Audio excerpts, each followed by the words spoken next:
ana for was bunya we I be say for was there be 3 matches they be ana for was but to kwai go for was we need to na chipa o baba for was no more ajo what about ajo nyame o Satam no ajo mi rich oni wa Satam si make face na oni bila na kufe training that's how na give us na be ka tre now give us some dey Satam no course give face no men course no nko nka bra no him then ono nka so no nka ozo ala buza mano honestly cause we ozo mu ni mo e na man adwene no obo Manchester na Glazers so mu ni mo Tamale record away from corner to go obi yeah they do course Acheampong course ni yabe o say me na my you play me David o ki face a course ben ye me say go fit face it asa ma kana no pa say e bia ni mate if I didn't play league ajamu say Ben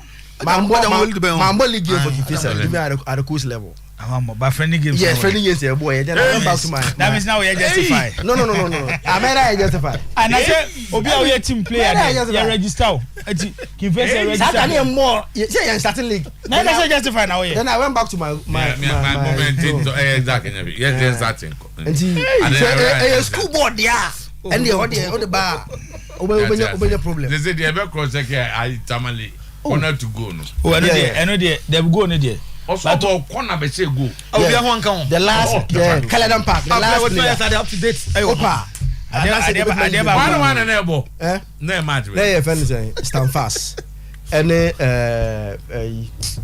now what stand fast well I want the league for them that as a midfielder go okay no course now you're part of the team winning league I want the league for them who's free I say a quarter ball I still a course player access o call tamale point yes some me call access no access me call tamale okay me we just me call tamale eti me call yara me call emu dia na booking visa no JHS time now je o sata me call JHS visa na mo primary na me call JHS so to yenya sama ka dey be 2004 asem ndukra e be bro because e be 2000 asem 2000 atana mo primary o 2000 early 2000s asem na yake na visa ba premium so give us about 95 me just na team no premier and no boni coach that's not na mo hobby Acheampong I'm on primary 2000 there ba now unko coach for team Zach nya I'm on primary na me nko just me number say ki jan here corner to go because Kumasi Baba said you makra corner to go not me fa stand fast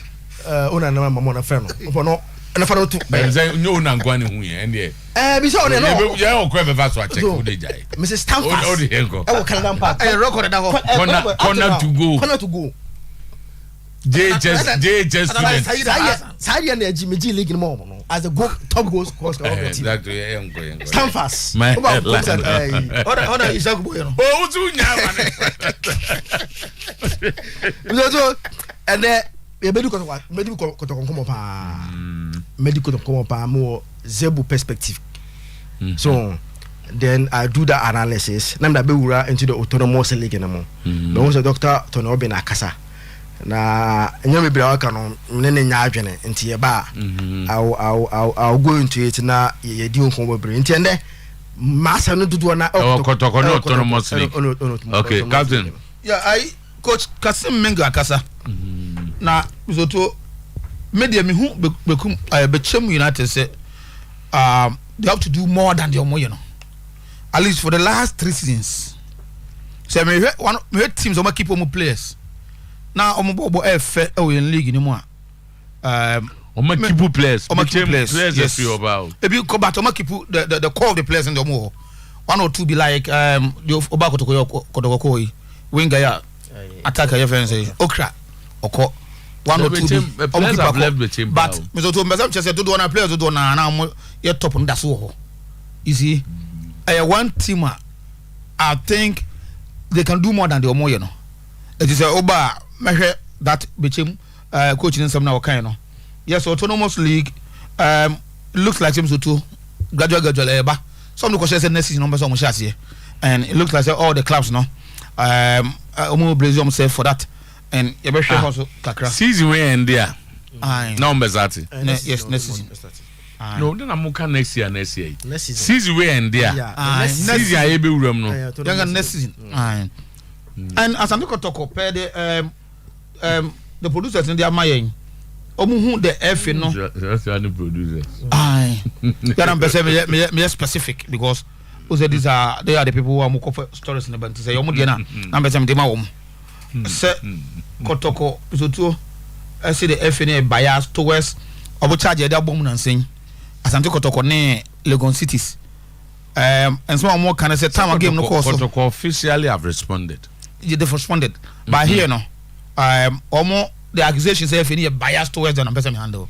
To what kind of way in better maybe now go through so that we went no more reason bias no. Many track Kotoko statement almost defense no. Like the almost say they are not guilty. Any bias, them said they have it. Said about you would have gone through. I will do that. One points, some reason. I will do that. I will do that. Okay, go ahead. Yes, Matome was a league table, and you better discuss across the folk. Legend team no. Also, most of the next 2 games in the year. Same thing applies to Asante Kotoko. Na me the table no Ghana Premier League table no, and the Bayer Juma Kakra Ewaha. Asante Kotoko ne has for munyina with same points. And the next 2 games no Asante Kotoko Bobby Chimwaha. The Sunday game the Diana interest power. Diana interest. Omo chasing na. Definitely Diana. Asante Kotoko unse bechim esu chase. Yeah, bechim chase. Kotoko Bobby Chim Abo has play against the top 4. Yeah. House of Football Olympics Abo Kotoko. So House of Football Olympics nyambo echina Abo Asante Kotoko. Okay. And Diana will be interested. Diana good positions so to me ebo no any games in the year. And ti abeto ebo ase afa mpacho ho na ye biem how our 2 coaches no how they are faring with respect to Asante Kotoko ne Accra so folk. And ti abeto ebo ase a discussion. Okay. Now legend and then no there Mr. Ebrebema once again Masre na omame ayusu 2 voices from Dr. Nyaho Tamakulu. Na made a discussion kakra. Yeah, one thing. So yeah, so I hope say even time they do that. Yeah. Oh, exactly. Okay. Even that time they abba and definitely. Yeah, in Shas here. You was in the headlines no doors. Terms of the idea. BBNC amana yeah ban. So be there about me there. Obianye because Messi Messi oji adia ingwa say discussing. So it's a frog there idea. Yenya bi granka. Bias your man. Messi and Messi there bias. How can you tell me that? You see, sometimes. Sometimes. I won't say idea. I do you are tired. I won't captain. The year under 2022. Understand? Hey, the year under review 2022. And award. Individual award. And then Alabama time I watch it on now social media no watch it. Don't twist it. No, Alaba has issues with and Crawford almost want to Ama Benzema because almost it is all a racist. That is it. And I also say it is a decision by the Austrian national team, not him. How can you divide this story? No, a collective decision. How can you divide this story? No, but see, one person will have to go and vote, but we can decide to go up to Maui. So you can't only Bakrobo team back on 1 to a manner. I mean, this is very simple. This is a beer when you are there when he only explains that no, this is a decision by Austria, not my personal decision. But Obiano is I don't know. He's just trying to explain to make Nasam. Now, Benzema on I got to about because they play in the same team. To the Messi, then or SMS individual. Messi was more born because in Bochum. What did Messi did more than Benzema?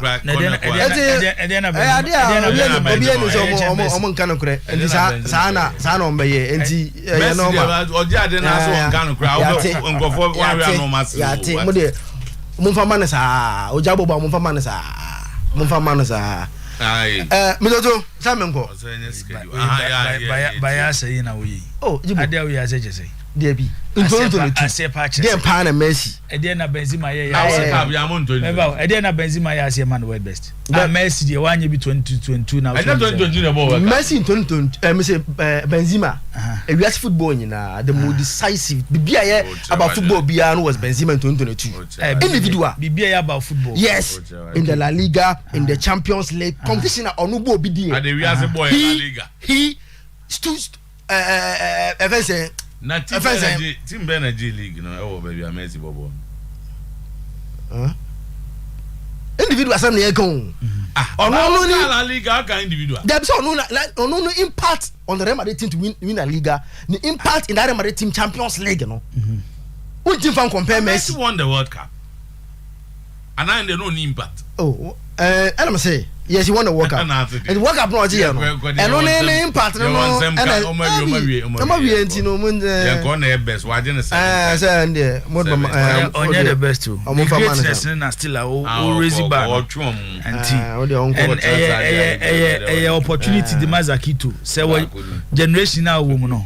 Only opportunity to watch Lionel Messi as a footballer. I've seen Ronaldo play. I've seen Cristiano Ronaldo play. Oh, young where we young for I've seen Cristiano Ronaldo play. Okay, I say you rap we say. Mr. Otuo. You are not being fair to Zaki.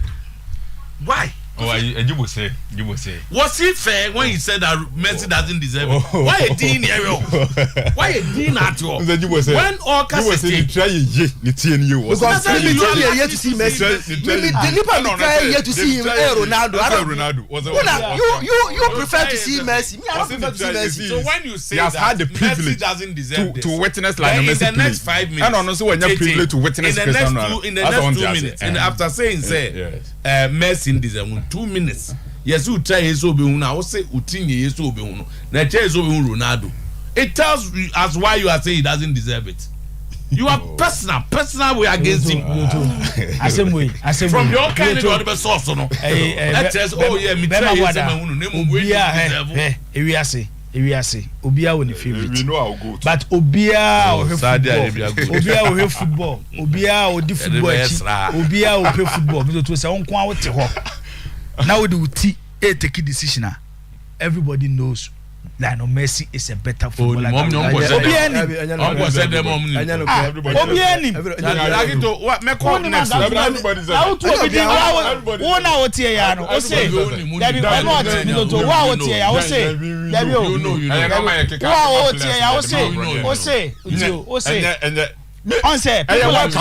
are changing their stance.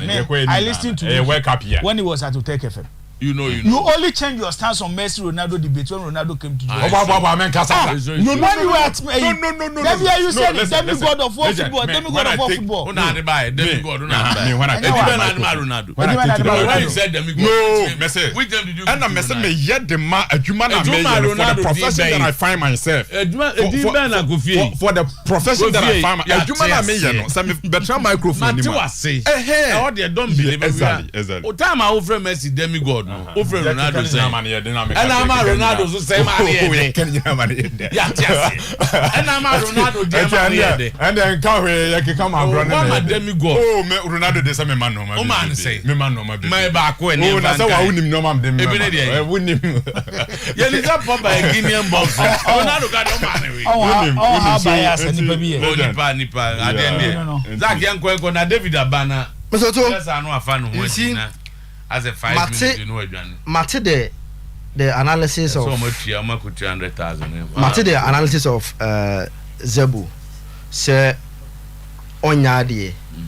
Many believe say on deserve to coach Asante Kotoko and na even before was quoting Safudu interview with Space FM Osunyani say onye coach me miss coach to be abo. Okay, so deserve so be coach Kotoko. Oh yeah, that and I say a do timer Kotoko should get rid of him. No, and now the crow. No, he said he doesn't deserve to Kotoko. Deserve.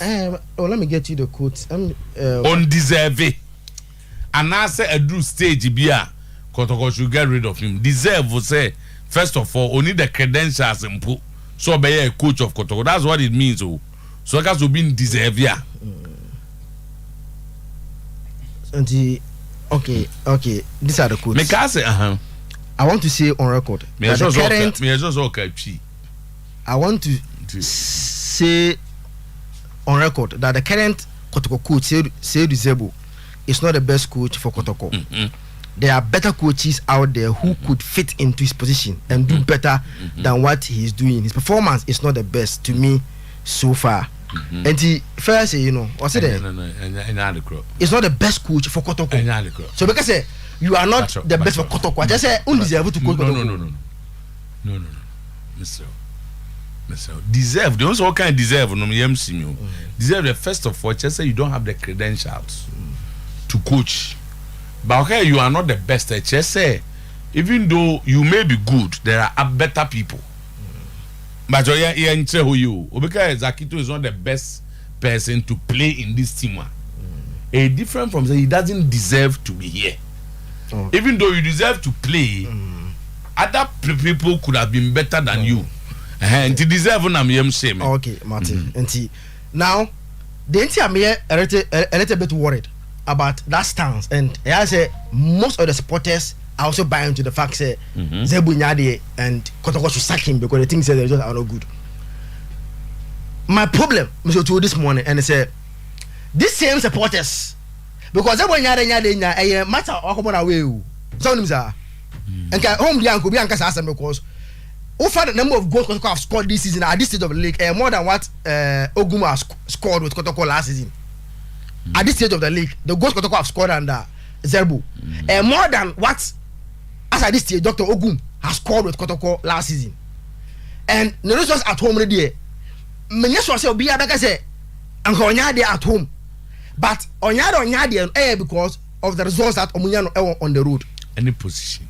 Don't take away the position. Say no can. Say on the year. Also, you bring Ogum in. Ogum was on top of the league.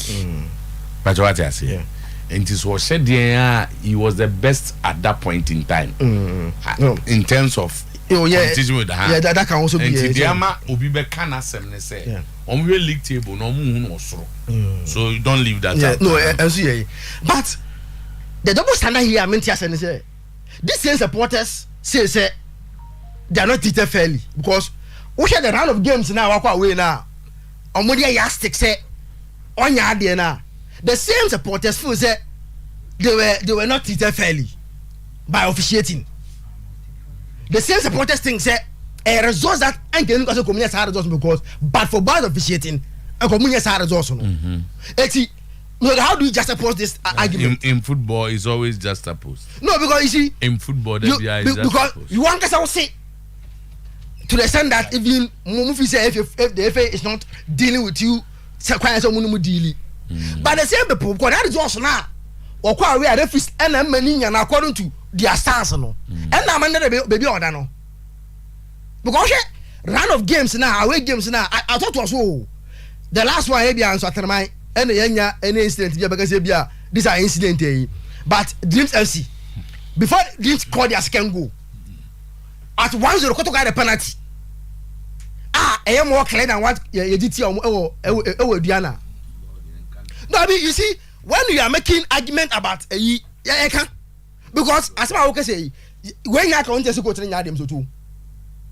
These are all part of the reason that is going but at Dreams FC at 1-0 Kotoko had a clearer penalty than one Yediti Omu Ewodo Mayanje.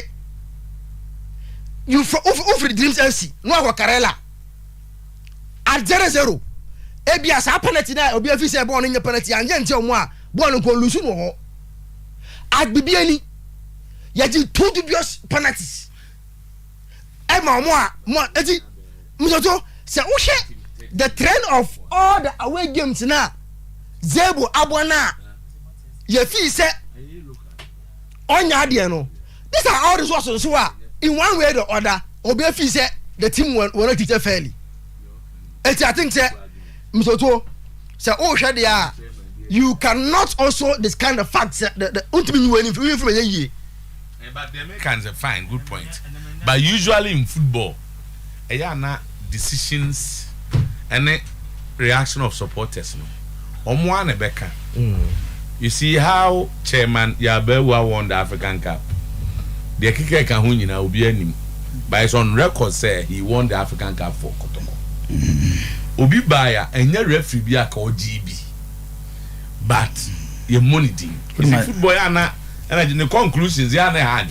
And a result oriented game. But I'm a so at the end of analyze statistics. Aye, or the year. No, me at the end of the day, you see, in spite of their supporters, Becca said referee, they still want you to be on top of the league. Yes, but to be on top of the league. The no. But on now, on now, the entire on now, on Mega Santo Quano Abonting, Bombefia. No, you never have a show. And Lutina made them say because we see. So what share Zebo team no Elkuma say ya. So and even Awempo, let's not because Awempo nyade. Awempo no. Look at side games I can no. But for some decisions. And just as a team in power, because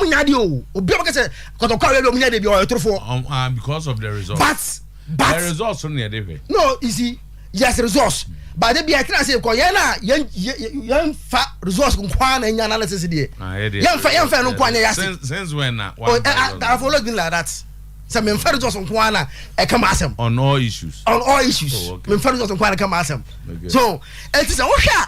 Me feel say, me emphasize enu kwanko and move on to so what David I want to have some time with him so be here 5-10 yes autonomous league GF Lana actually Kotoko has I make your payments 100,000 Kotoko has made deny so say the fact that what's that autonomous at I want to read you Dr. Tony Obin kind there be patcho ono say Omo. No, go to Ghana. Minimum is here, Pacho. No, me just say Ghana. The GFA writes it. No, the vice chairman of that committee says it is the same. No, my source is Ghanafa. Omwana Ani has a confess to pay Ghana Premier League limited shares. Any Ghanafa. So why? Who said it? Omwana actually. And yes, they are not quoting anybody. Write the story. Read the story. Premier League Giants, House of Folk, and Asante Kotoko have paid their stakeholders subscription fees for the establishment of the Ghana Premier League Limited Company as part of requirement for the registration of the Autonomous Premier League as company. And they have not. May have done some work in there. Mamincho, this is what happened. Meaning there no amount to pay. Of course, we get pay. I'm told that when the chief executive went to their meeting, they don't have David. They don't have that 100,000 to pay. So concessions were made. Oh, said GFA, Yesika Bibaba, Yesika Omo, Biaba, na some of the Tiamutim the Ati. And then make us say, and Semuka Krawum. So Kotoko has not issued any check to the GFA as of now. Name Omne asking now. Start time Zika Ba, now Yesika Biabi Dimwa. So in principle they are not against paying it. So they are not against me, but you need to go. Oh, no, I'm music be where I need it. It is no. Oh, yo, there's a scan there, the baby, and I'm coming with they did not object. Say in idea you between name Yeniska. And we after you discussing payment. No, I'm busy. And minimum say seed money. David was no. What say? For example, if 18 clubs in Uchia, when you are relegated, you sell your share to the Division 1 team. That is Urban, done elsewhere. And so what I want, you're buying your join Ibia, you pay that money to the one who is going out. And to Sika or Modicako registered company. And to the hall and to free one. The one who is coming pays you your money, you know, I just how shares, so no call. And it's all qualifies for the Premier League. You have to pay that amount of money to the Walk-on. The Walk-on. And that's what the shares number. No, so, but so here, Dr. Tony Obina. Now, some Walk-on, and that depends on this FA. If he thinks, and some I want to watch say, and you call autonomous league now, a Bama sign them in channel. And that one on FA that he's an escort on it. Say a continuous improvement. I mean, yes, say time now a bad human we will improve our discussions. It's not an indictment, say discussions then Yeah, we are best system. That's what happened there. Yeah, best indictment. Some of the problems they agree say to say officiating. I mean, who's over to we have the best of refereeing here. But I mean, they we are professional referees, we 18 and 20. The FFO never provide referees. No, referees they will say appointing the referees. So the committee and the referees are still with them. They will appoint them. The committee now they will still appoint the referees. And the disciplinary now FFO now. You see the reason why? Am I autonomous? No. Because different issues still be dealt with the FA's different committees. And yet, woman better more there. You understand? Be initial stages, no. No, but you see, say, oh yeah, they no fee say, are there you know? Yeah, because your problem. You be say problem you solve what? Unya but no why any year preko. Because you see, our biggest problem there, our league you know. Sponsorship. And you know, me say, and you know, because you see, if officiating, I am fine. Because most of the people who so more assemble come catch Obama stadium one of those things. Officiating. When the clubs have money, officiating your problem. And some clubs will tell you that their biggest sponsor is their supporters. And there's no sponsor that can give a club money than the supporters. It means you know we are saying. Can the supporters and the in terms of sponsorship, I feel better we Sika free supporters for Edo says the main in terms of what? In terms of the what day home. No, say on is it a match day? Match day be related to supporters be a contribution no. Yeah, the best one. That is why now you say okay. When COVID came, you saw how the reaction of the clubs because time no win supporters ni sika no. You know how the European clubs were struggling. They were struggling heavily because supporters no week in week as come with the more no and yes kaketwa eti you can't take that away. It me feel say I don't say oh yeah autonomous a very good idea but say oh yeah you take your time and do the right thing. All right, Captain. But one you see I did tell you know you are playing autonomous league but someone is appointing the referee for them. Meanwhile there's a belief say some conform already know I'm manipulating system now don't person referees be Captain. So what has changed? Well, you've made your point now. On Bechem United issue and American was no. And now so I happen to be around when the producer and the coach no Kasano. I don't know if time will permit us now obo tape no baby kakra de amana baby obusa no say people see Bechem United say ombetimi agi league no na omo I say omo they don't believe themselves that they are up there ombetimi agi league no. What is the take on that? And coaching response say ombetimi they are amaya so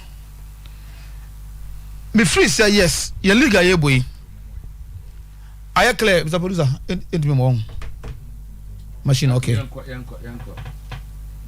your league were clearly as anti got to house of folk ya tell me say I said this year money prepare some league no performance on Modema Kotoko away performances has been not too good. House of folk home the same team are all show Adriana because na Adriana show this time say Ombetima league no based on say Adriana team because to compare omu previous years omu G league omu the squad no mkutano be at this way no betumi compare to them but it's as a result of say coach no hard work and we put some players together Adriana play Eddie Thomas in new year no so bekaya those who played last season Adriana am perform well no omu ja bebre kwan and omu bringing in new players young and talented players on don beka of squad no e do squad no buy you know coach Pakosi Fabian Bisoto has done a good work during the preseason and what team merge the two squads no and then they who Adriana performance of Modema so clearly it is not an extraordinary Adriana side but I want to believe that the coach has done a good job. So Mr. Tommy, can we just see Bechem United say the past few years, almost shows that they have the squad, they have the players. Mr. Otuo, obviously compete. Last season they played the FA Cup finals. Many believe that it was a finals, not going to the final number for free. Say, Omo were the better side to win that game. No, but has to focus with their character. It me edge cap free almost some. And no, na me free say Kabecham United. Say Omo say Omo team has arrived there. And say Omo mad that challenge to Diana this particular season. But so if you talk to the coach and listen to the coach, then somehow walk. It's like we are partakers of the league. You are making sure that young relegation. But to win the league, you know, has not been Mr. Adia or Mudi or Money Esiso. But they have the squad, they have the players. And they say, oh, but local players, individual players, Oma perform well over the last 2-3 seasons. Obenya B of Bechem United. So my remember you say Coach Mingo was now pushing on kakra. Why as a pushing players no? Or no as a manager can also win the league. But you see himself say he's partaking in the league. I don't know the day, but United will ensure some relegation. Because I see them say every club has ambition. And that is the ambition of the coach. Oh, but the do baby ambition. Who say betuma ko wanima? Utimi push it. A club no set a target and ambition for the coach. And you obey man they be catch on now you seek to achieve. But when you see say you can do more. Me not sure so league. But you alone cannot do more. That's the player that he has. That's why I mean who's any players now one in terms of quality. So to our players are that can be compared to teams and they almost perform at the top level. So Adriana, I just want to come in this way. Say, you may have the best of players and their quality, but it's all ambition. The quality alone. Who say Ghana? I mean, who teams say winning bonus until they are winning aye. Yeah, so and you know the budget of that football club. Oh yeah, sometimes they will not tell you by what team winning. Sana team neja. And also team the confusion is team. The coach might push himself, but the team now as a club no. Almost person omuji league na. If indeed the ambition is to win the league, it becomes easy. And yes, I be your personal ambition. I think that's the point I want to make. That one is there, but I still insist that I go study terrain. Now where other teams do performances, and I make an Kotoko try and say this is in some 4 away matches. Oma lose to me say I say when you're ready for this particular league. Yes, House of Folk. Ready. I don't think Kotoko that's ready. I don't think Kotoko is that ready because the Kotoko that I know. Kotoko lose matches away. Ebi no. Kotoko away 1 or 2 be. But this Kotoko team last year Kotoko lose about 5 or 6 matches away. Away. I don't do league no. Time I started lose away games no. Now my league my team by far.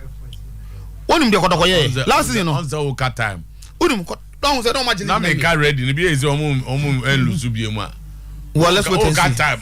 Let's wait. I mean, I'm emphatic, but me see they don't show. They almost show me that. But for last season there, now Kotoko on the way they were fantastic. They played well in the home too. Kotoko last season. Unim, ana make us be. We started lose away no. No match league now you. Et na omu ni ayebia so mbeko for that kill. Kotoko played well from the beginning of last season. Et omu started you know. Omu magab. Et na they set teams to be chomo. Et Yakoba sa Misoto. Oh, that's the record for that. But say record you change him. Ebini ana Jibo Kase yeah they say you use what do we call it, but I saw church him now who say Drew baby that's the situation because Kotoko pa minimum no so the history of Asante Kotoko minimum no Kotoko not bad on the way. Kotoko both league matches away matches, that's why Kotoko is great anyway. Now Mr. Tontino me free say starting from watch now Bechem United no Kotoko. Yes, the coach is saying that they will not be intimidated by Kotoko crowd no. Say crowd almost had papa. It will be United team no. Say if they want to play as Asante Kotoko, they can play as Asante Kotoko at this point in time. Thank you. And yet so difficult as it used to be, they can still play as Asante Kotoko. But coach, must give it a go. The players must give it a go. The officials of Bechem must give it a go. Say this is almost a team league. Sadiana is leading. With that squad American once a man. I don't team. No means almost a season national. They were not thinking of winning the league. And they thought I'm going to put a new team together. But Adriana is flying very high. It is because Coach Pakwasi Fabian ADBB a lot. So me challenge you, Kasim Mengo, some no. I'm watching now. A good game. Bobby, I know one. It's also a cut to Makawan. Baby. Also a cut to Makawan. Why 10 minutes? My main state to be red time and number. And the one David Bar, you may ask questions and add. Okay. So if you are really saying no by 2021. Let's say you say you cross. As I can pick and design. I was about your mouth for about 30 minutes. Grand, the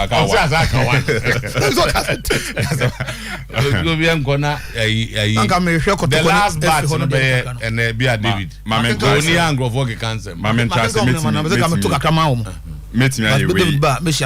me in term kakradama legend. House of Folk supported Biana Kuma was Roman and Brafom. Okay. We did Dr. Nyahonya Hotamakule Chia. Team no mobe poamano. And some more put club on also the mad Dr. Nyahotamakula. On me. I don't dog Wakasan and say. Legend one pa. Not be on my. What's saying? What's saying? Who's saying? As if you are not at Tiafaso. Dr. Nyahotamakulu say, when you come make it first statement, the first statement in India. And no dear, I say has to full supporters and papa. Say, ayo mon cansempa. Enfa club and friends say House of Folk no ho. Now there are a lot of positives. What House of Folk. But omu just have positives in here dey egu ho. No ma can negatives in kwa. Nene okwa asante kotokwa. Bibia ni wa asante kotoko the better than Accra House of Folk. But kotoko supporters they speak so well of Asante Kotoko. Okay. This was the first statement. And was also bad when Team Bios Ababeka said, we are House of Folk support our break club in a jai. So when to me support to House of Folk club in Bima jai. If you are tired of the club, see, these are the comments of Elder Tanya Otamakulu. Now, a free Brenner will make his statement we more banning in House of Folk supporters and they believe say they've given their all to the club. But this man is failing to appreciate the support no the club. And legend, let me analyze the first statement no kind. Say we a leader. You've been in leadership for so many years. Legend, Abrabia can say see leadership by example. Just sanity. The understanding, my little understanding of such statement in NSA. As a leader, you model the behavior you expect of your people. Yes, sir. And to subana opese, which it afono. E dana di no say subana na wudi kan dana di. So you model that behavior. No mono ashe so no masua. What say House of Folk supporters and positives about the club? Legend, we were here last year. And the House of Folk became united in an MTN FA Cup final. Very good game. And the House of Folk win it 2-1 and won a major trophy. They won the trophy on Sunday. The following day was Monday. Dr. Nyahotamakulu was on our Asempa FM. Telling Ewiasia Fanenina say, South Trophy na House of Folk eje yeno. In the first place, coach in Granya, na element of luck. A luck and a boy coach a friend says some more board do not images out trophy no coaching in your way. 2. House of Folk supporters no. House of Folk players no. Before training session, Omuko Bush Eko Smoky answer no mababa bebo. Dr. Nyahotamakulu. He came out at the time and House of Folk at the major trophy. He is a director of the company. He is a leader of Accra House of Folk. Senka House of Folk supporters and Quebec same way. At the time a club on a major trophy and can send Ben and Dr. Nyahotamakulu beka. But no ye leader no. At the time a House of Folk intelligent party. A bet me abase. Arsenal for bet me a Premier League. Not director of Arsenal. I did see about radio so beka san seminar about Bukayo Sakamo. Yen kasasa. Oh, ye pisabin predas or ye penini. Special last. Dr. Nyahotamakulu expects the supporters of Accra House of Folk to be very polite and very decent with House of Folk. But no as a leader, no, he has lost that decency as a leader. And the behavior now was expected of the supporters. No, what mean models are behavior no. Si papa no bin kan, what mean country house of supporters our bra. Same way na me kai. The last time we be make it was Sunny Dara. Me can't I'm Sunny Dara. I'm time ya ben. If you think the kitchen is too hot for you, get out. Say when me pa say. Oh yeah, Juma calf. Ben said there are no more the hem of affairs when it comes to Ghana football. So we a leader, you don't speak like that. When football people were talking, when supporters, when Ghanaians were talking, was if you think the kitchen is too hot for you, get out. Sunny Dara then, communication director. And then Dr. Nyaotama could say, so what brass of folk get out? Tired I call. Dr. Onkwan went to Memphis Stadium. Me at the timer, House of Folk Edge Premier League. Edge FA Cup, Edge Super Cup, Edge Presidential Cup. Some 5 trophies now some more board to Edge, you know. Meaning the work of House of Folk supporters. Meaning Juma House of Folk supporters are over the years. Ama has at me 5 trophies the last 2 seasons. And tiane, so over 5 House of Folk supporters need to say no respect to the House of Folk supporters family now. I think say it is not a good sign of a good leader. And to one kasa as a leader, he has failed in that pursuit. To one bill and legend as a House of Folk benefit.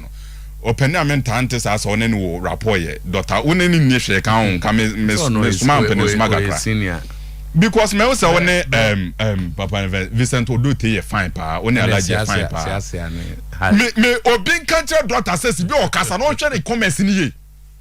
And this was a man who me some obodu sakani bibia wo ho legend. You don't even need somebody to tell you say this man who now time go your grandpa ono oh say you ono ha ye nana no legend and you say bia wadamfo no kasa matre no oh fine sentina go na animu a entina House of Folk supporters and ho akra no mo de ache no me pa ja say they are aware of this, but I'm saying say the first all your grandpa no enter say for supporters in out of form o say wa bre no and I'm saying legend, you know say leaders we don't speak this way. Yen kasasa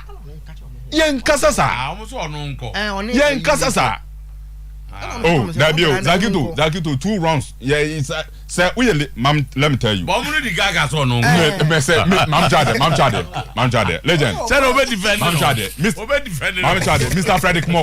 Frederick Moore and I refuse our story Mr. Frederick Moore to office and a House of Folk supporters ran office.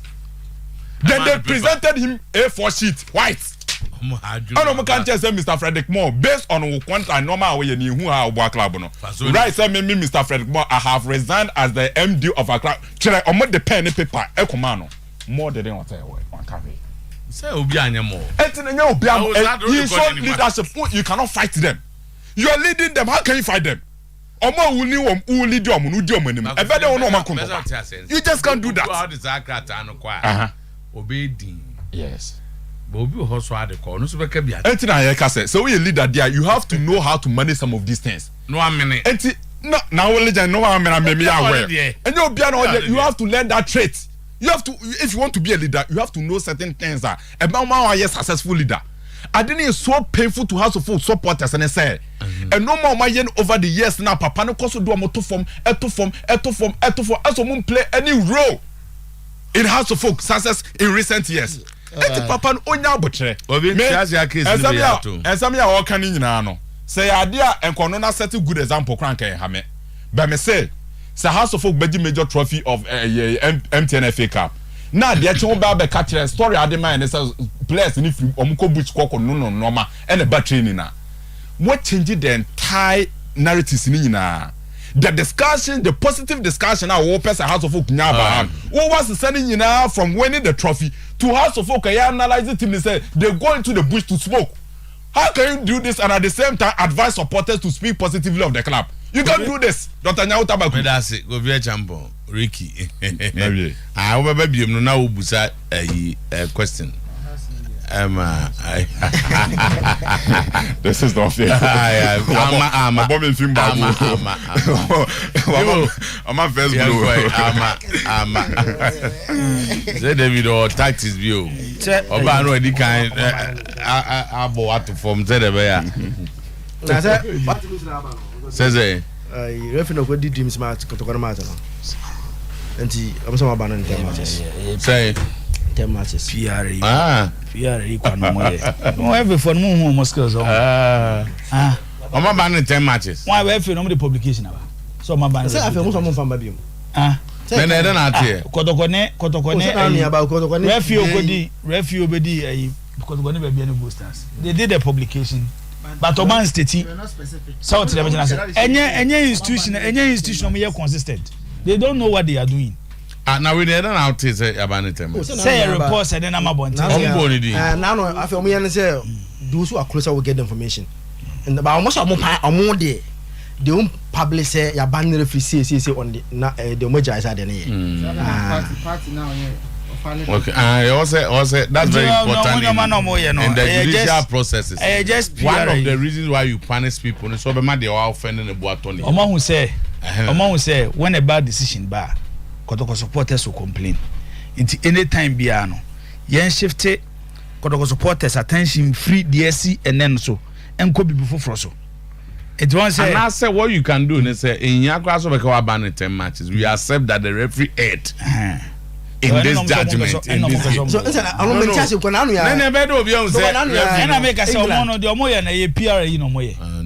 when the referees aired, they came out to accept say referee no CCS na no nga say he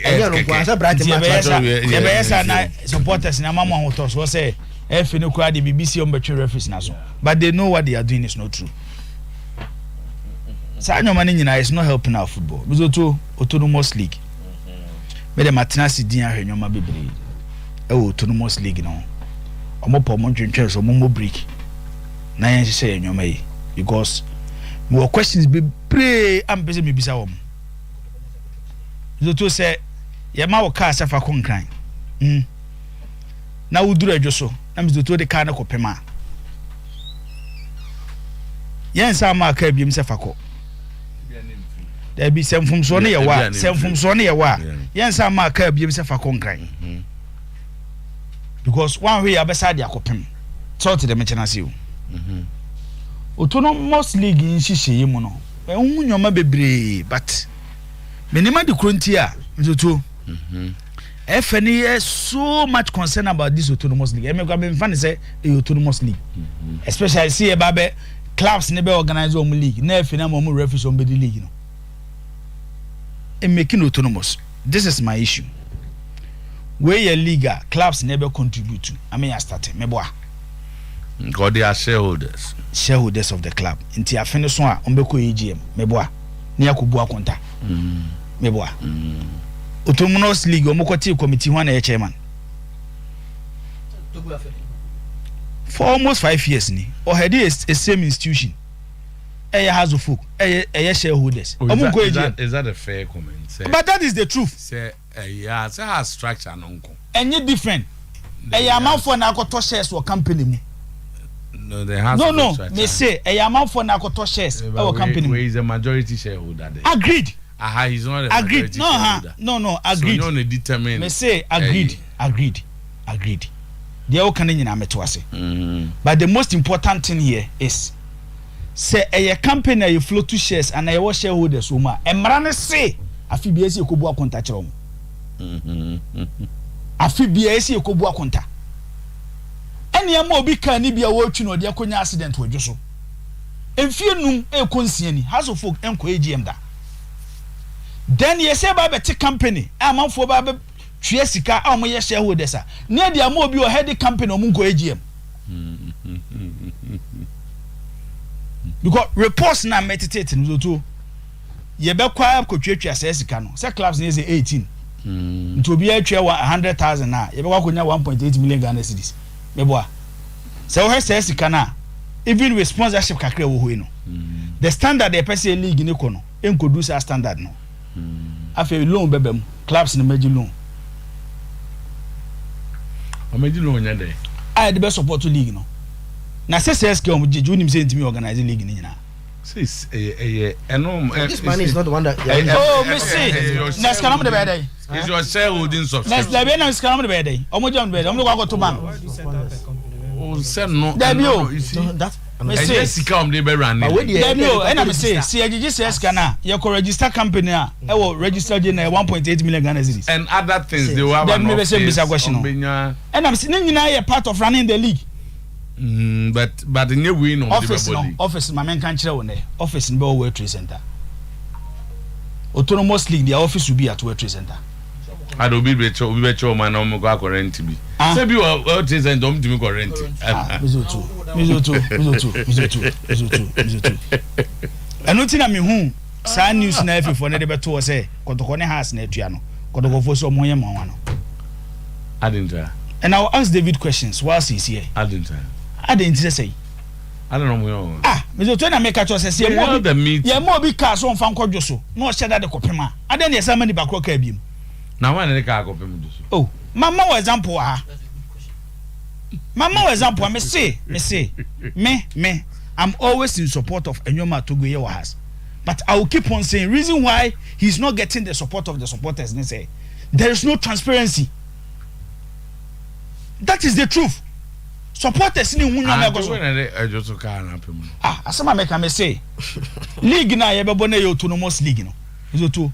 Ebe wo shareholders. Afi bia na ye beko AGM akobu akonta. Utie de make am. Yesa wo bia owo company be eso mo ko AGM mo nko. 5 or 6 years di. Oh, COVID time. COVID time the company say what we are seeing on AGM. On me virtual AGM. Jaja. And them also virtual be. Jaja okay. Virtual. It's what I'm trying to say ni say. Zoto. Yentina see any enye. Me what I was looking at ni say. See ebe private people. Zoto. Eh bi no munye associated with clubs be. So club be kura na onye obi a obe show ni face. Say any we never run league. Oh, omo na ehihia me obi abeye. Asem na cannot do. Adwuma for na wan. Me go adwuma for na wan. You see adwuma bia wo adwuma for na tenase. No ma fan crop for me bacho. O start adwuma na obefa general manager. No na start recruitment. Me boa. Me boa. Ada na wosre. Ada na wosre. Omunya na be recruitment no. Recruitment be no be. No the 18 clubs. A way for one person to take over Ghana football. Me sadi we no kure no mo pese mo beka clubs na international no mo hwe ni ye oh na se me maka se dia dis no mo nyina na ye no mizo to tio o my meetings clubs nyina nyepo nipa nyina nyepo one of the meetings the last was attended by David Boss na me say clubs nyina nyepo nipa nyina nyepo wo wiase yemfa sadi ni nchi etrim clubs nyina nyepo nipa nyina nyepo ewo bi na me to obu oyire ni nsem a me ko sese me bie bo obu o so oyire ma me ntimi mie because na ho den wo so chen me ntini nsem ni edin yes but David tie me more questions am ebusa no omo nya a second look about the autonomous league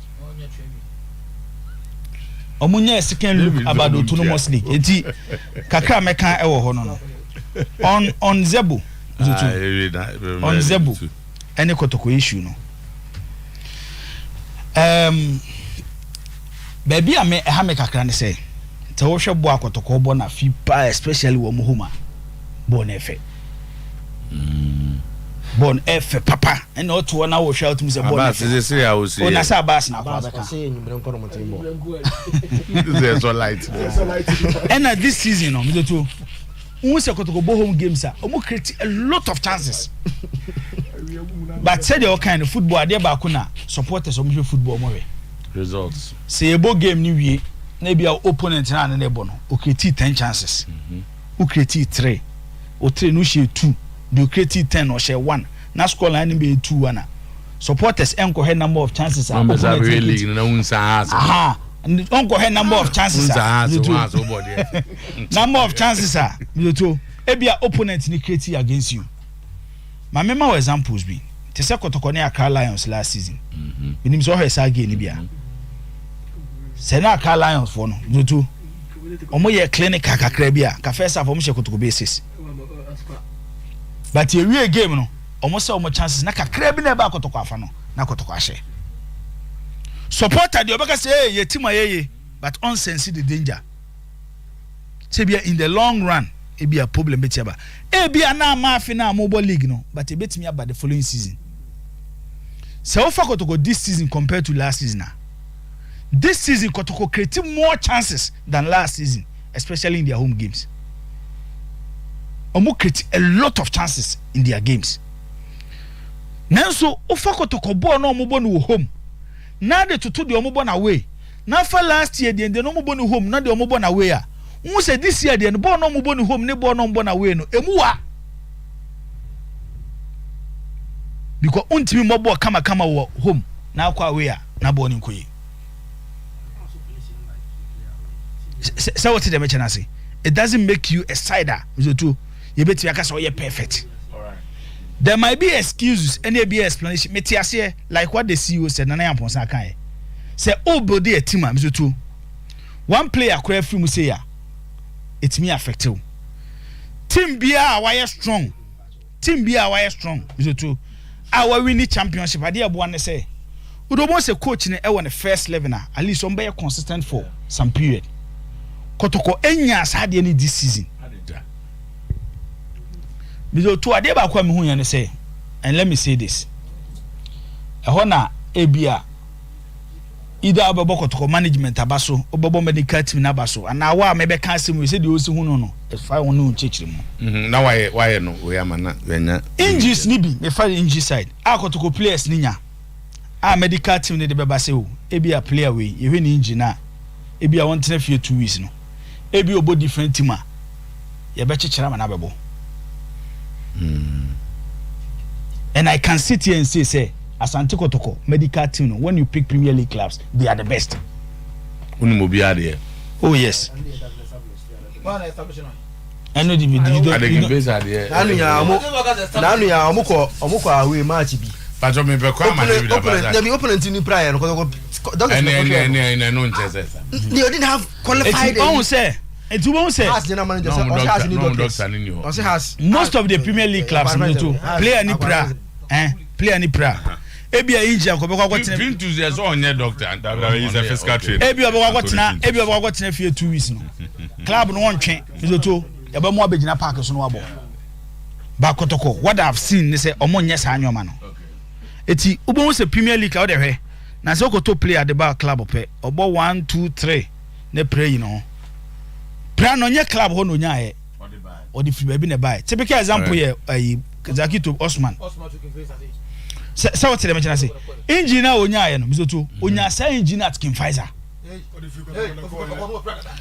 but omo me di bo ye no ye run up na minya time na David because as supporters there Otuo as supporters there so Kotoko supporter be complaining about team performance especially away compared to last season last 2 seasons right because from last 2 seasons last season Kotoko last 2 seasons normally the best away team in the league last season they were the best away team in the league it's a very difficult so beba out to explain to supporters say ebia this season there yemfali this season there sir I understand supporters in the point in baby omo fiba and at the same time I think say the head of the technical team which Coach Zebu on man home so say ball na Kotoko ball no home no so mo boy even 50% of ball no home no away menye sure say results no okay Jibom that say mafi the questions will come from you David yenya daje ma David ne say ade we de wa me anya na ade wa say we hu afrim work no nko bi say menya second call no oh bibia okay bibia de dem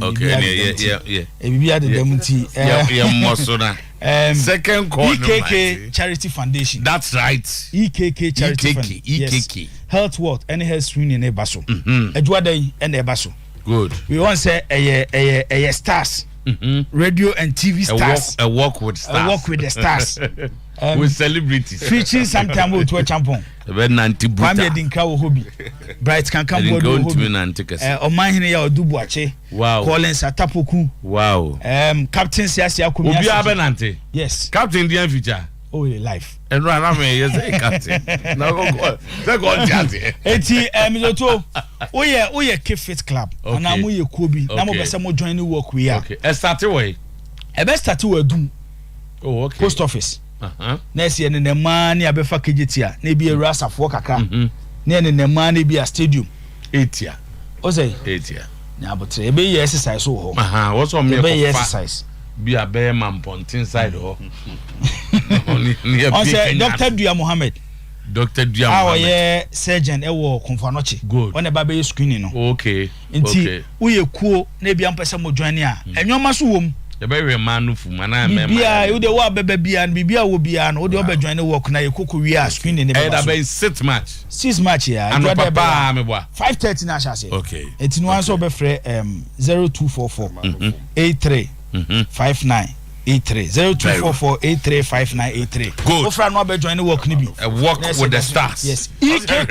EKK Foundation. EKK Foundation. Akumia Sechi featured. Akumia Sechi. Captain Edio.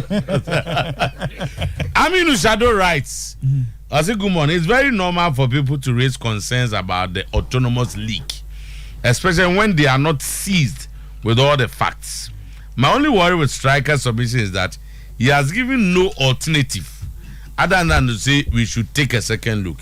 His concerns are all centered against one individual, and this is a very weak basis to condemn a structure that is in its initial infant state. Aminu Shadow Otuo.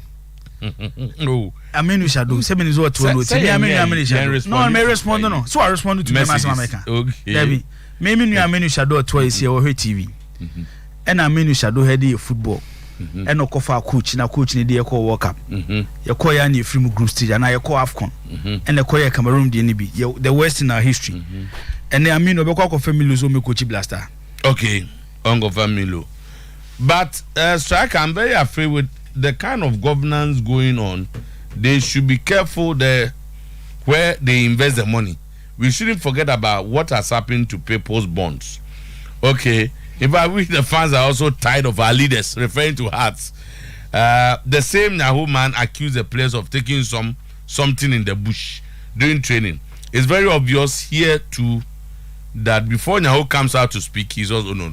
Oh, Zeti we there. One say no opinion into intimi mfa Sane Manu Enzuzu so no.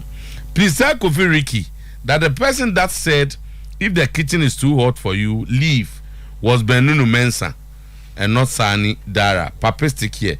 Okay, or not here, but Obisu a message be my Ricky na Femenko David or say the third interview was granted on Asempa FM. Dr. Nyawo was just referring to Maswa Sabri that if he's tired of the club, he should quit, but not referring to all the supporters. So Sir Ricky should get that fact. Okay. And we and Crawford the Omodeba. You know this is not from me. Okay. Or say Dave Akwaba. So too. Good. And there's an exercise in the tier. Auntie, Jibo knows all questions, my David. Didn't bacho. Ma Dave mobile bear 5 minutes. We may know here 1-on-1 bika krebi. One about I do get concerns about Zebo away games in Adiano. Of course. Are you worried? And now movie say to my main refer to Techian match I do about nothing. And a match I do about nothing. Okay, Zebo, you are fine with him. Yeah. He's on the right path. Yeah, third on the league log. Unfortunately, FA Cup. Last year, you do this stage kind of film. Okay. We had several issues with officiating. Meno say, your referees be if you actually mason. Because of Kotoko matches be decisions on Muteki and Amwa Sante Kotoko. Okay.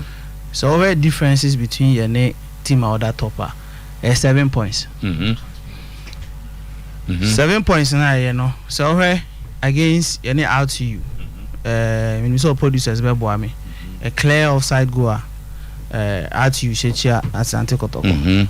Yeah. I think say that TV no so no be able because half time no none your mark so atoto where Obiahu it was a clear offside. But you lose by 2-1. Okay. And this was a clear offside because half time referee no more form. So assistant referee we met him after the match. Maybe no can say he didn't even see. This is clear. This is some of the things that suffer. Coach Zebo has suffered in the Ghana Premier League. That sometimes we don't refer to these issues. Look at it. Look at them. Why show we modern football here, but look at this gap. Ye nimnia from our Dreams FC. Our Dreams FC abra.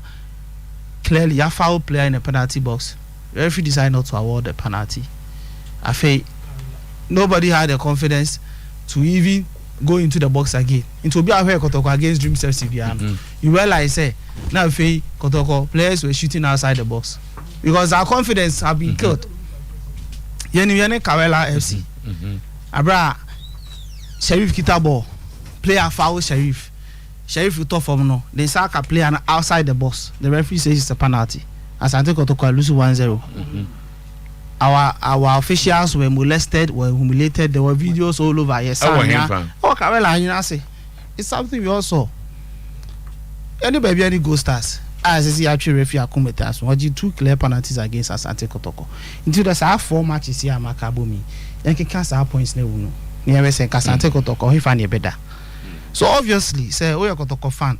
Now maybe you don't see the results as we are seeing now. You'll be agitated. Management fire Nibia by so Ebiako, the technical team so Ebiako, even the players so this appalling. This appalling. This the worst officiating you can ever experience in a Premier League setup. Very appalling. I mean Shadow's team. Very appalling. And the referee decided not to award a penalty. Nothing. And at this point, now Dreams FC are shots and take Kotoko 1-0. And with a penalty, anything can happen. So, Sanyoma, we want from this season now. You will pardon the Kotoko coach. This is against. We production team now, but these are facts. These are things that are there. These are things that are there. Sakito what must say? Sanyoma we now Sante Kotoko form in our matches. All these incidents affecting the league. So say 10 points, you actually join 3 points. That's the fact. All things being equal. That's the fact. Arsenal, no, me back. You see, Abbas, with all due respect, because they tear these things. Mr. To, but you're more mic. So Abbas, with all due respect. Okay. Mr. To, these are the facts of the league now. These are the things we've been through. These are the things we've been through this season. Nothing has been done. But what I say. So if these things continue to go on, listen, we can even bring the best of coaches to our league. Okay, Arsenal winning Premier League. Arsenal ball match.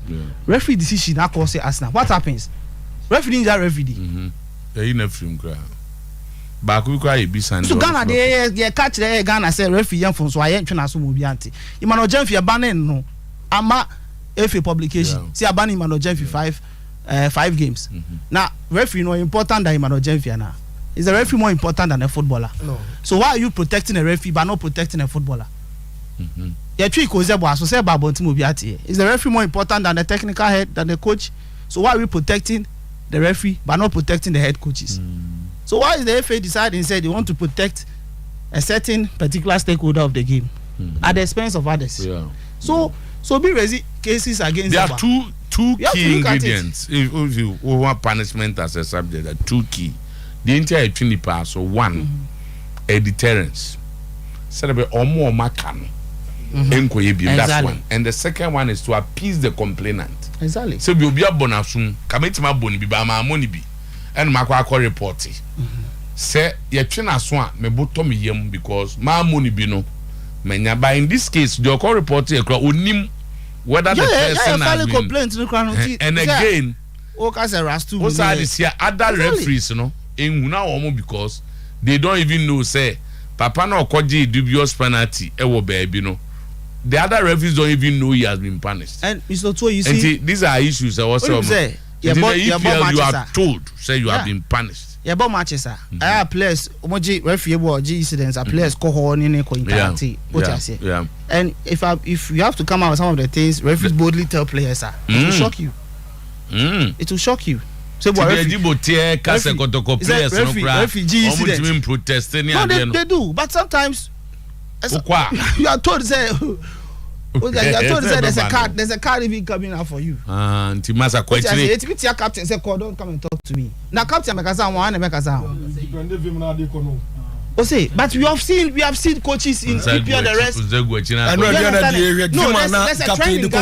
There's a training. One thing referees do is to try some players. Player they don't put stick it up. The referee go with no aggression. I say they're trying to scare players. Trying to scare players and stuff like that. David, so you think that Zebo is not an issue? So I think so. Obviously, last year Yaji Premier League there were games for raising agitations about Prosper Ogun. It was clear. That's what there were games even back to Yaji League with a difference of 11 points. So obviously, say Nyanya some points now. But you have to look from all of that same boy. Even league I can say away performance your body. We are 10 from the away league lock. Yeah, 10. What I say? Adriana losing 3 matches. We are 10. Kotoko losing 4 matches. 10. Yeah, we are 4th on the away league. Away league table. Okay. What I say? So then gradually we are coming and over second round. Look at some of the matches away, some of the venues are available, and the rest. So we've done the mathematics and analysis. You are so sure you can win the league. We are going to do everything to support Kuzebo to make sure that we will continue to close in the gap.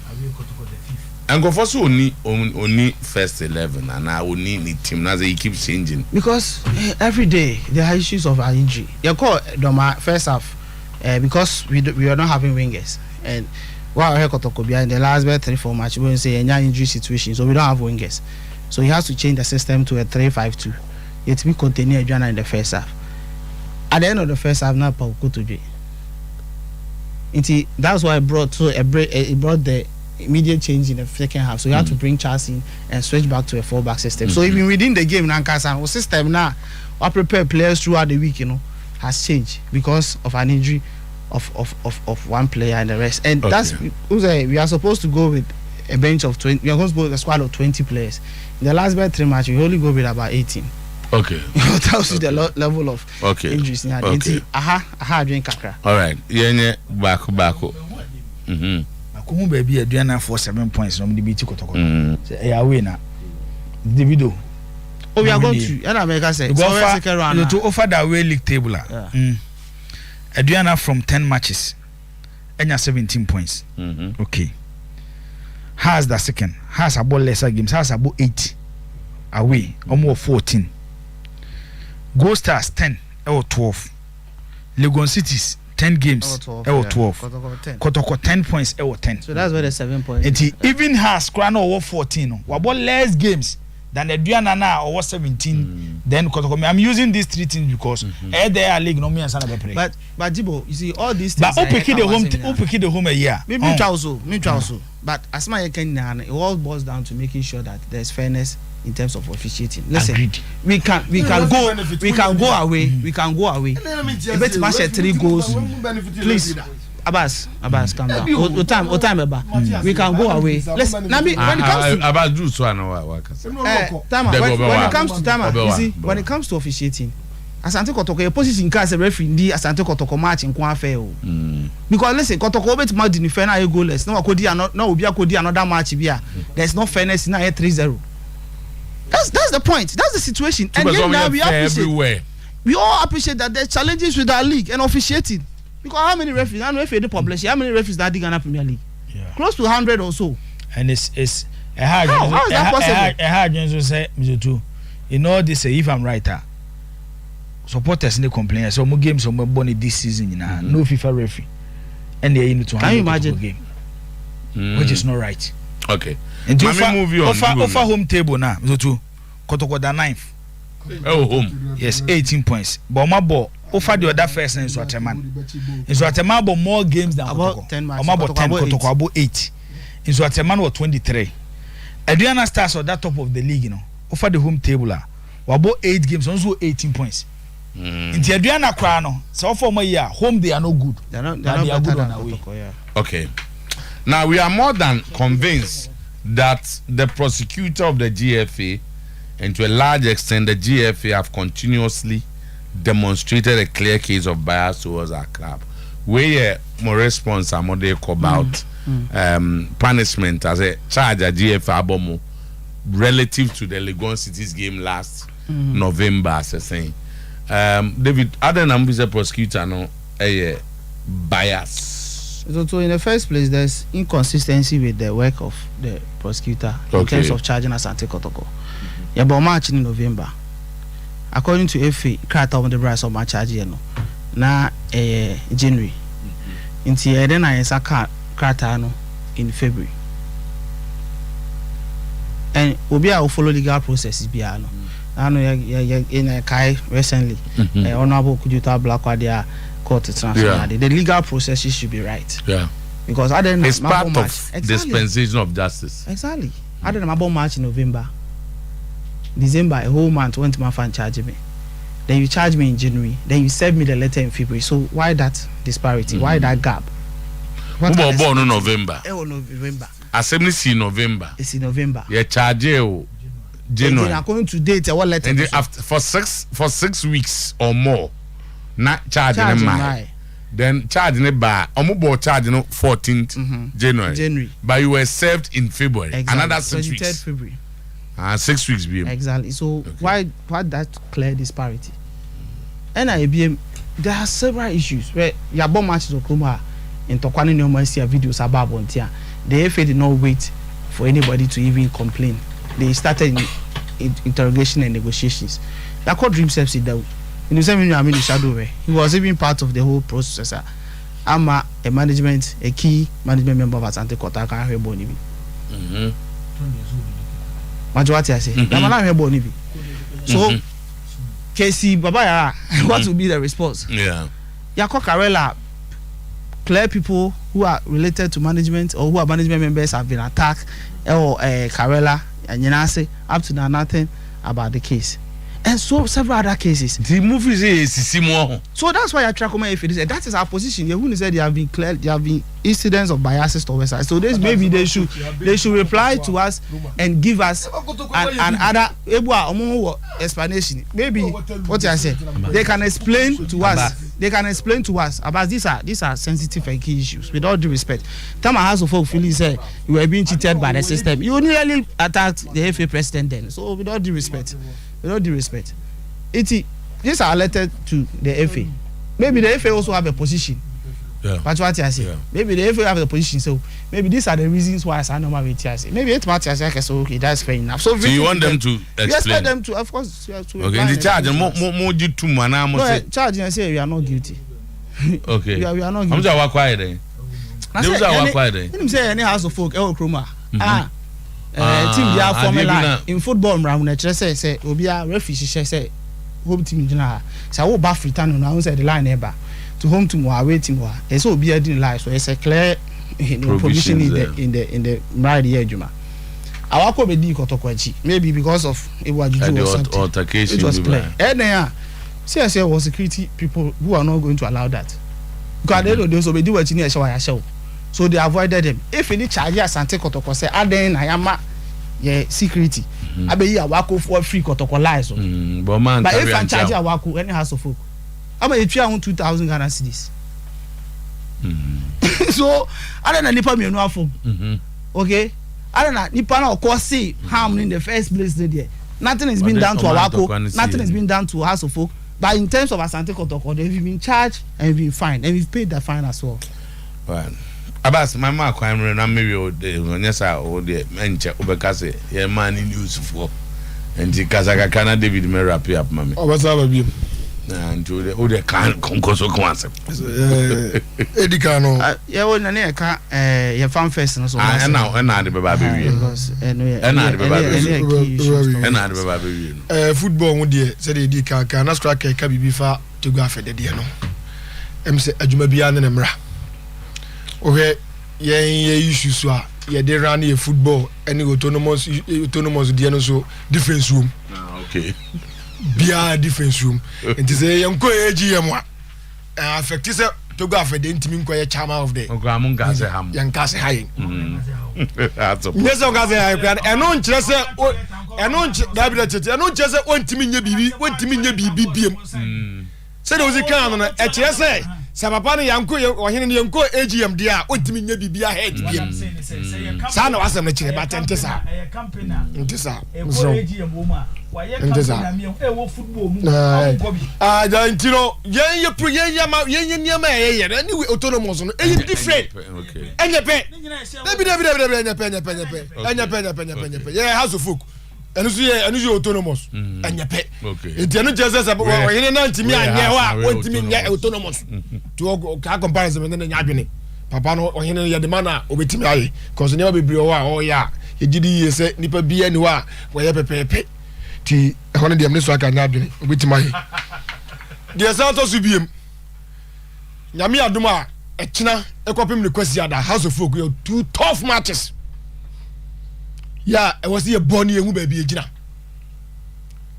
enunti ya me supporters na ya we say sabi so bia babu ya nya na nya sa na nya kotoko it's Olympics there ni nya Olympics crowd ya no omo no party ya hu se ne hye no 50-50 elusu 50-50 ye bet ma hye but ya mpese olibe hye yen ye hye Olympics wi a nyame adoma ne kotoko Sunday said omo wura referees trati ref fa ene kan football enom na okroma yenim do omo ye referees okroma aha na valentine tembeche ball 15 minutes on baba yara na Etiobi se kotoko sisi no football no na ye football no na ye aha na abula trawuri ba che ball 15 minutes enom na te stadium asisi enti aha ena benino referee odwani ja park yo asisi enti the football na ye na Ghana ha no obi no one benefit referee but omo de se referee asem ka omo a obeka so omo we de na different omo kan de doso o se bebe na kotoko international kotoko eko international what you say akoti CNC international for we no be valanda temi ko ma no ba chebo no mutim ko chebo de finisam abula trauri o chebo na mutim ko je ya ne ma abula trauri fa na ball ye ntemra na se has for defend na abula trauri shamra football no obi no benefit referee okay et ye catch as what I say ye de said o mo ye referee am pese Sunday referee ba giram no ade mra foforo aba on fa FIFA rules na adwuma that's also when referee there's one ka Wednesday match that be we say do omo ye na omo di hu she referee nim ade na omo ye na omo di hu she referee na me do obi di no match no ya ntra ho e ma referee me tell say etimi wi na yesre say match na duru ho agrada ene shamo say ni say nyame adom a say the menu striker menu free ho a o bar shamo so si o free on na house of folk because David free ho me am no striker din komadu akiri what you say David free up me say striker never say na nyame adom future so shamo so America na what in Ghana because na me tin nka won agrada because match me ani na da hon there shamo ni agrada shamo de si one there agrada na agrada deputy Dave the two matches o me to me kan ya idea first simple fan fest jambo tonight competition any other organizations all over Africa na ya bon na ba yes go for no be no be hu kotoko ya bon the rubebre and say ya bon the rubebre iti e bestre e supporters no say ochina activities also started from anopa your sponsors ni na be ba be cha de engagement won ma on clubia from bra ye be bouncy castle ni ade it's a fun parker so coming term so a lot of the schools are going on midterms so tomorrow it's important you pass by a very interesting event SS2 for now what dial star 711 hash now what to take it okay now I'm watching now very beautiful you say any bechem share is very beautiful this is Yekolusu ewo bechem any FA Cup about 2-2 Emmanuel penalties made you so it tells you and bechem that top difference of 2 points into important very game and on the side closely gap between and Adriana Stars got as a 4 for yeah third position the bechem no second Adriana first and I said got to go 2 hours almost the same points but difference of goals and first leg goalless second leg you have show more crime Abra president to it's match near 3 p.m. match near 3 p.m. yeah match near 3 p.m. to be match at 3 p.m. 3 p.m. it's your best now Obantema you engage in the fan fest now what's not to also a very good football match in our numbers now your man a very interesting so that we can keep on repeating it on a yearly basis Dave yeah that's it yes my that's that's so by Abbas